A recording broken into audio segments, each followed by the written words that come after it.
नमस्कार, बहुत बहुत स्वागत आप सभी का। आप देख रहे हैं आपका अपना चैनल हिंदी खबर। आपके साथ मैं अतुल अग्रवाल हूं और इस वक्त हमारे साथ हैं भारतीय जनता पार्टी के पटपड़गंज हाई प्रोफाइल सीट से विधायक चुने गए रविंद्र सिंह नेगी। रविंद्र सिंह नेगी, स्वागत करूंगा मैं आपका। बहुत बहुत धन्यवाद जी। नमस्कार। नमस्कार जी, बहुत पॉपुलर हो भैया आप। मैं नोएडा में सेक्टर 63 में मेरा ऑफिस है। आपकी विधानसभा मेरे बहुत करीब है। बहुत पॉपुलर हो भाई साहब। इस पॉपुलैरिटी, लोकप्रियता की वजह क्या है भाई साहब? क्या जादू किया जनता पे?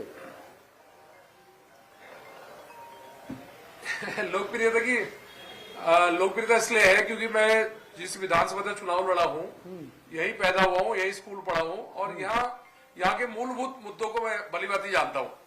तो 5 साल पहले चुनाव हारने के बाद भी मैं जनता के बीच में रहा और जिसकी बदौलत मैं जब चुनाव लड़ रहा था तो जनता मुझे खूब आशीर्वाद दे रही थी। अच्छा, आपका एक वीडियो मंच का जो रैली के दौरान प्रधानमंत्री जी आए आपकी रैली में आपके समर्थन में, और जाहिर सी बात है कि प्रधानमंत्री जी एक ऐसी शख्सियत हैं कि उनके पैर छूकर आशीर्वाद लेने की जो इच्छा है वो लोगों में होती है। आपने जब उनका पैर छुआ तो उन्होंने इन रिटर्न आपसे ज्यादा बार पैर छुए और उसके बाद तो आप एकदम मतलब वायरल हो गए सोशल मीडिया पे। करोड़ों करोड़ मिलियंस व्यूज हैं आपके। वो पूरा प्रकरण क्या था, बता दीजिए जरा। नहीं, प्रधानमंत्री जी का आशीर्वाद मुझे मिला और प्रधानमंत्री जी के आशीर्वाद की वजह से ही हम दिल्ली में इस बार जीत कर आए। अगर एक शब्द में अगर बोला जाए इस जीत का श्रेय तो माननीय प्रधानमंत्री नरेंद्र मोदी जी और उनका मंच के माध्यम से मुझे आशीर्वाद मिला और मैं बड़ा सौभाग्यशाली हूँ कि प्रधानमंत्री जी के आशीर्वाद से हम जीत कर आए। जी, 28,000 से ज्यादा वोटों से आपने अवध ओझा को हराया। आप कहते हैं कि अवध ओझा शिक्षा माफिया हैं। 2 ऐसे आईएएस के नाम बता दें जिनको उन्होंने बगैर पैसा लिए पढ़ाया हो। ये शिक्षा की दुकान चलाते हैं, बाद में चुनाव हारने के बाद फिर से शिक्षा की दुकान में बैठने लग जाएंगे और अब वैसा ही हुआ है। इस बयान के पीछे की वजह क्या रही जी? इस बयान के पीछे की वजह क्या थी? एक बार नहीं, मैंने सही कहा। मैंने ये कहा कि जो व्यक्ति यहाँ रहता ही ना हो और जिसको टिकट दे के यहाँ थोप दिया हो और जो शिक्षा के नाम पर लोगों से बोझ मांग रहे थे, तो मैंने उनसे पूछा, मैंने बोला भाई एक बार बताओ, आप शिक्षा की व्यापार करते हैं, दुकान चलाते हैं, आप बताइए दो बच्चों के नाम जिनको आईएएस बनाए हो आपने। आप तो व्यापारी आदमी हो, कौन से आपने फ्री पढ़ाए बच्चों को? और जनता ने भी नकारा उनको और जनता ने बिल्कुल भारी बहुमत से मुझे जिताया और जनता समझ चुकी है पिछले जो विधायक थे सिसोदिया जी, जिस प्रकार वो हारते हारते बचे और उनका शिक्षा मॉडल लगभग धाराशायी हो गया था पटपड़गंज में। जो शिक्षा क्रांति की बात करते थे, जब दिल्ली में 62 सीटें आई, जब सुनामी आई, उस सुनामी में सिसोदिया हारते हारते बचे। अच्छा रविंद्र भाई, आपकी जो छवि है वो छवि एक कट्टर हिंदूवादी नेता की है। आपका एक बयान भी आपने कहा कि मैं हिंदू की बात नहीं करूंगा तो मेरा जीवन व्यर्थ है। मैं हिंदू कुल में पैदा हुआ, ये मेरा सौभाग्य है और मैं हिंदू की अगर बात नहीं करूंगा तो मेरा जीवन बेकार है। मुझे हिंदू की रक्षा तो करनी ही करनी है। सर, हिंदुओं को किससे खतरा है जो आप रक्षा कर रहे हैं? नहीं, एक बात बताओ, जब ओवैसी साहब हैदराबाद से मुस्लिम कर सकते हैं, है ना, मुस्लिम समाज की बात कर सकते हैं, उनकी रक्षा की बात कर सकते हैं, वो सांसद हैं, इतने बड़े आदमी हैं।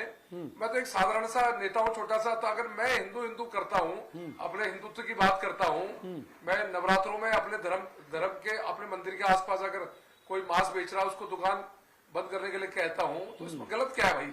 मैं हिंदुस्तान में अगर हिंदुओं की बात ना करूँ तो मैं पाकिस्तान में थोड़ी करूंगा हिंदुओं के हित की रक्षा? कहाँ करूंगा बताइए?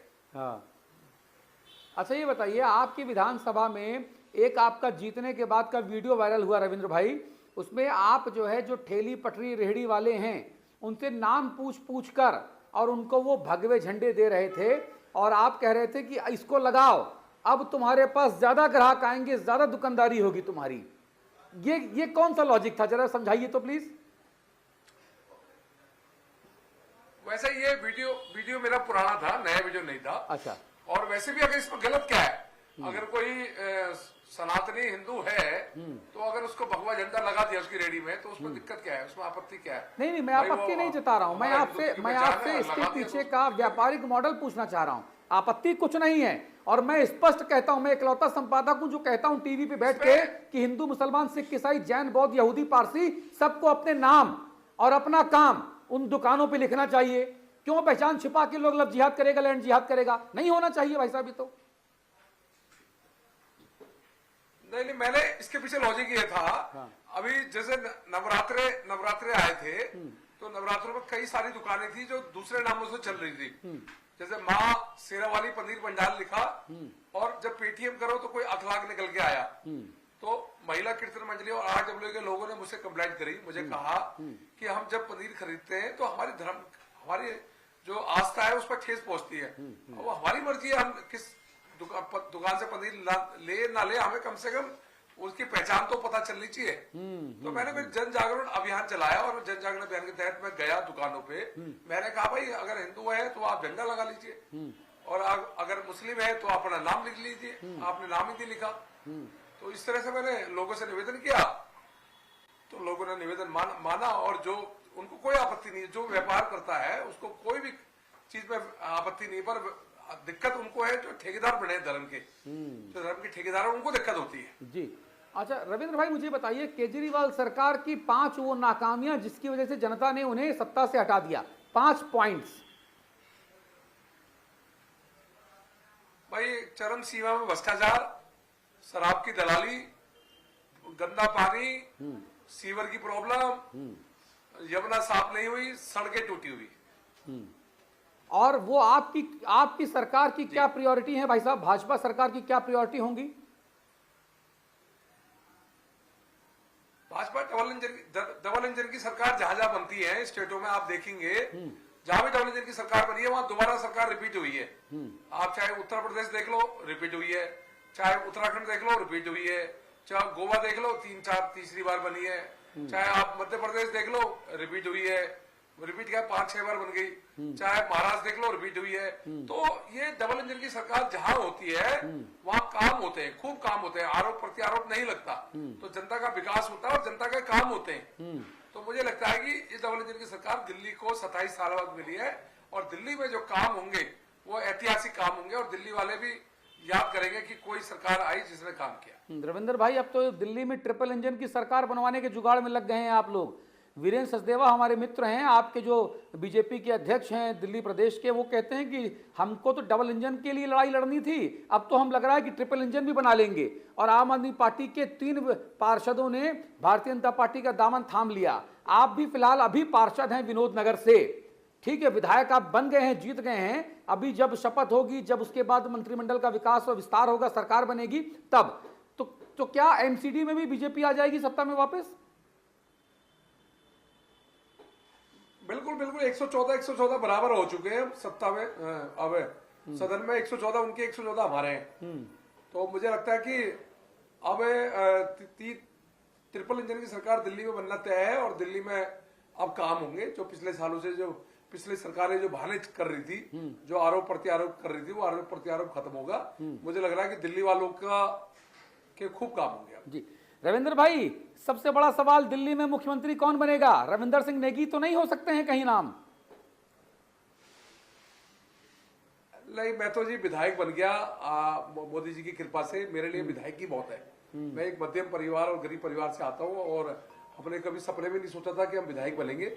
हम जनता की सेवा के लिए हैं, हमें पद का कोई लालच नहीं है, जनता की सेवा करनी है एक विधायक के नाते, और सरकार हमारी बनी है तो हम सेवा करेंगे। और जहां तक रही मुख्यमंत्री की बात, 48 लोग जीत कर आए, इसमें बहुत अनुभवी लोग हैं जो मुख्यमंत्री के पद के लायक है। मुझे लग रहा है उनमें से कोई ना कोई बनेगा, और जल्द से जल्द ये पिक्चर आपके सामने क्लियर हो। देखिए, सवाल मैंने इसलिए पूछा कि चाहे उत्तराखंड हो, चाहे छत्तीसगढ़ हो, चाहे मध्य प्रदेश हो, राजस्थान हो, ओडिशा हो, इन सभी जगहों पे अनसंग हीरोज जो बैक बेंचर थे, जो पहली पंक्ति में जगह भी नहीं पा पाते थे, उनको मोदी जी, अमित शाह, नड्डा जी ने जो है वो मुख्यमंत्री बनाया।